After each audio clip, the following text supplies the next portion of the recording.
Delight in your dependence.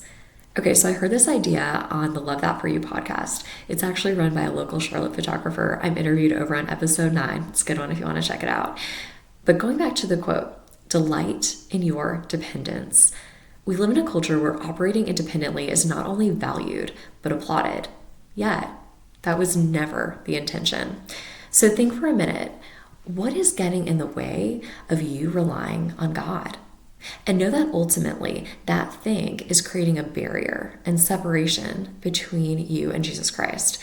So let me say it like this. If we were supposed to do it on our own, God wouldn't have had to send his son to literally die for us on a cross. We're never able to achieve anything that actually matters, what will last eternally apart from God. John 15:5 says that I am the vine and you are the branches. If you remain in me and I in you, you will bear much fruit, but apart from me, you can do nothing. So what would it look like to more intentionally connect with your Creator?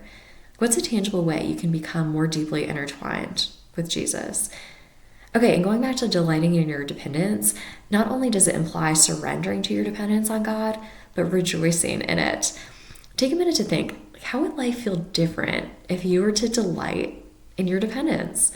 Maybe you'd actually create space for more success as you operate in his strength and with deeper faith.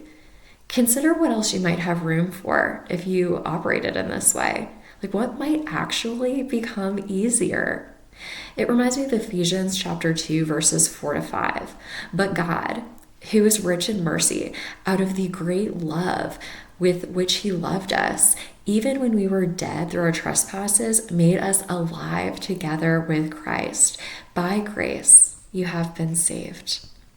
We come to life through Jesus, and that is something to celebrate. So let the old pass away and usher in the new when you more deeply delight in Christ and your dependence on Jesus.